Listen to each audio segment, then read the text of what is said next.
योगी ने किया चुनाव सभा को संबोधित। कांग्रेस और सपा पर साधा निशाना। कांग्रेस को बताया पाकिस्तान का करीबी। उत्तर प्रदेश का सियासी पारा इस वक्त चरम पर है। उत्तर प्रदेश में होने वाले उपचुनाव को लेकर सियासी दलों के बीच जुबानी जंग अब और तेज हो गई है। उत्तर प्रदेश में 9 विधानसभा सीटों पर उपचुनाव होना है, जिसके लिए सभी पार्टी अपने अपने स्तर पर तैयारियां करने में जुटी हुई हैं, क्योंकि अब मतदान के लिए बहुत ही कम दिन बचे हैं। इसी बीच यूपी के सीएम योगी आदित्यनाथ ने एक चुनावी सभा करते हुए विपक्षियों पर जमकर निशाना साधा है। उन्होंने पाकिस्तानियों का करीबी बताया है कांग्रेस को। तो आज की स्पेशल स्टोरी में हम आपको योगी आदित्यनाथ के विपक्षियों पर किए गए कटाक्ष के साथ ही साथ झारखंड में कांग्रेस नेता राहुल गांधी के साथ क्या हुआ इसके बारे में भी बताएंगे। नमस्कार, मैं हूं आपके साथ प्रियांशु मिश्रा और आप देख रहे हैं कैपिटल टीवी उत्तर प्रदेश।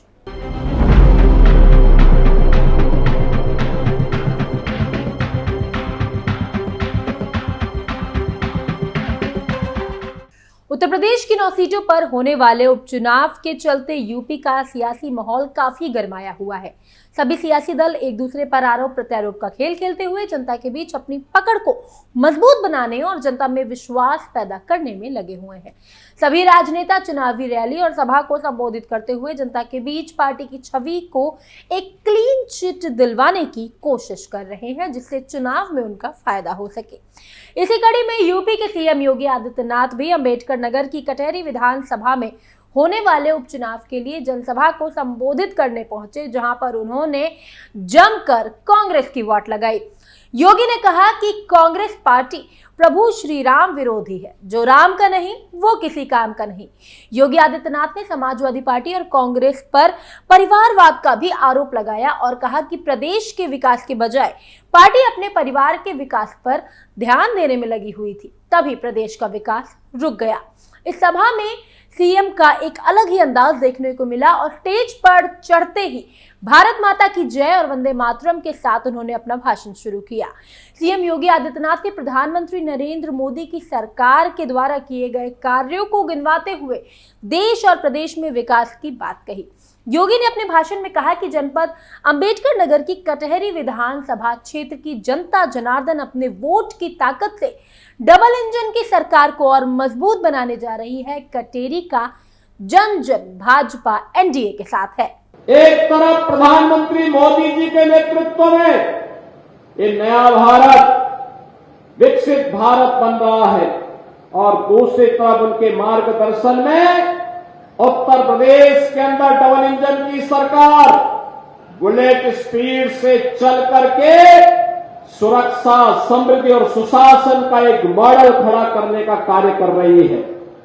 बहनों और भाइयों, जिस उत्तर प्रदेश की पहचान माफिया से हुआ करती थी, जिस उत्तर प्रदेश की पहचान कर्फ्यू और दंगों से होती थी, आज हम कह सकते हैं उस उत्तर प्रदेश में माफिया मुक्त उत्तर प्रदेश, कर्फ्यू मुक्त उत्तर प्रदेश, दंगा मुक्त Uttar Pradesh, no curfew no दंगा उत्तर प्रदेश में है सब चंगा। इसके बाद योगी आदित्यनाथ ने समाजवादी पार्टी और कांग्रेस को अपने निशाने पर लेते हुए उन्हें प्रभु श्री राम का विरोधी बताया।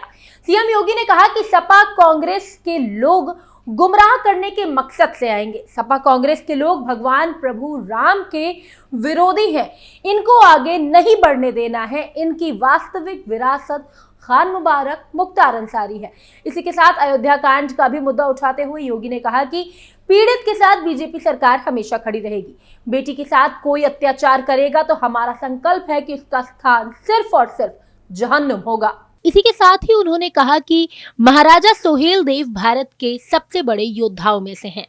मुस्लिम वोट बैंक खिसकने के डर से कोई सोहेलदेव की स्मारक पर नहीं जाता था। हमने उनका भव्य स्मारक बनवाया है। गांव-गांव की कनेक्टिविटी जुड़ रही है। जो राम का नहीं वो किसी काम का नहीं। जो भगवान श्री राम के प्रति श्रद्धा भाव नहीं रख सकता उसे वैसे ही छोड़ देना चाहिए, वो कोई अपना सगा ही क्यों न हो।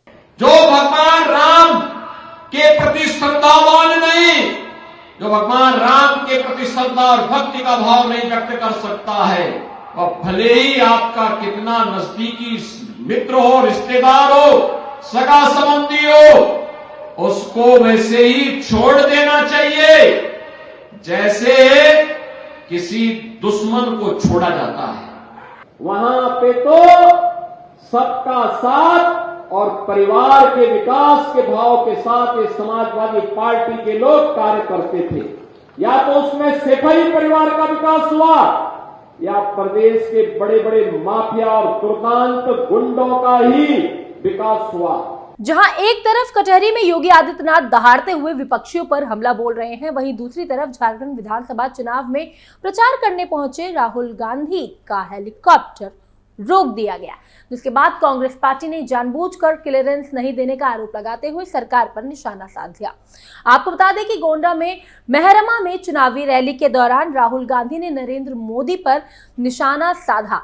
राहुल गांधी ने कहा कि नरेंद्र मोदी अरबपतियों की कठपुतली हैं। जो अरबपति कहते हैं नरेंद्र मोदी वही करते हैं। मोदी जी ने गरीबों का पैसा छीनकर अरबपतियों का 16 लाख करोड़ रुपया माफ किया है।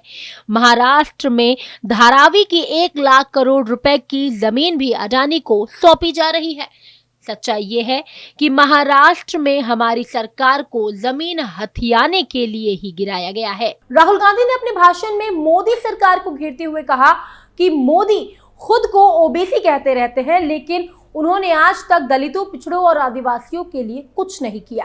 मोदी सरकार देश का धन गिने चुने लोगों में बांटते जा रहे हैं।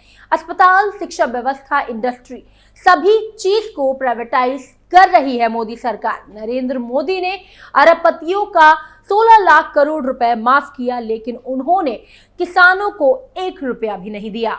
प्रधानमंत्री 24 घंटा कहते हैं मैं ओबीसी हूं, मैं ओबीसी हूं, ओबीसी हूं। इसका क्या मतलब है? मैं आपसे पूछना चाहता हूं, हिंदुस्तान के प्रधानमंत्री ने अरबपतियों का 16 लाख करोड़ रुपए माफ किया है। अदानी का 16 लाख करोड़ रुपए, अदानी, अंबानी, ऐसे 25 लोगों का 16 लाख करोड़ रुपए माफ किया है। मैं आपसे पूछ रहा हूं, नरेंद्र मोदी जी ने पिछले वर्ग के लिए क्या किया? दलितों के लिए क्या किया? आदिवासियों के लिए क्या किया? मुझे बता दो, कितने किसानों का कर्जा माफ किया? कांग्रेस ने आरोप लगाया है कि राहुल गांधी के हेलीकॉप्टर को करीब पौने घंटे तक रोका गया। साथ ही बताया जा रहा है कि पीएम मोदी भी आज झारखंड के चकई में चुनाव प्रचार करने पहुंचे थे। वहां पर उनकी जनसभा थी और इसी वजह से राहुल गांधी के हेलीकॉप्टर को उड़ान भरने की इजाजत नहीं मिली। झारखंड के लिए इंडिया गठबंधन की 7 गारंटी। इंडिया गठबंधन ने झारखंड के लिए आगामी चुनावों में 7 गारंटी की घोषणा की है, जिसमें 1932 खतियान आधारित स्थानीयता नीति लागू करना, सरना धर्म कोड को मान्यता देना और महिलाओं को 2500 रुपए की सम्मान राशि देना शामिल है। इसके अलावा सामाजिक न्याय को बढ़ावा देते हुए एसटी, एससी और ओबीसी समुदाय के लिए क्रमशः 28, 12 और 27% आरक्षण की भी गारंटी कांग्रेस की सरकार देती है। गठबंधन ने 450 का गैस सिलेंडर, हर व्यक्ति को 7 किलो राशन, 10 लाख नौकरियां, 15 लाख रुपए तक का स्वास्थ्य बीमा और सभी प्रखंडों में डिग्री कॉलेज खोलने का भी इंडिया गठबंधन ने वादा किया है।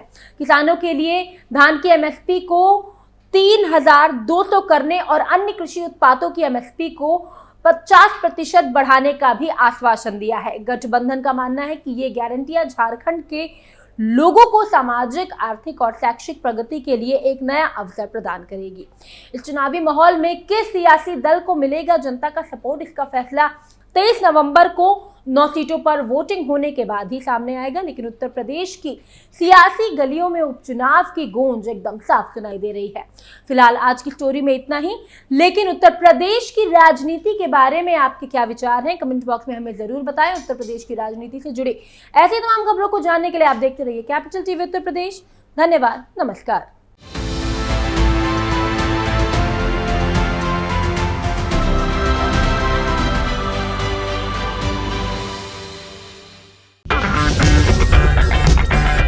अगर आपको हमारा वीडियो पसंद आया हो तो इसे लाइक करें, हमारे चैनल को सब्सक्राइब करें और हाँ, बेल आइकन दबाना ना भूलें ताकि आप तक हमारे वीडियो की नोटिफिकेशन पहुंचती रहे। आप अपना सुझाव हमें कमेंट बॉक्स में दे सकते हैं। हमारे साथ जुड़ने के लिए शुक्रिया। मैं राजनीति करता नहीं, पर राजनीति को बहुत गहरे तक समझता हूँ। मैं लोगों के बीच रहता हूँ, लोगों के मन को अच्छे से जानता हूं।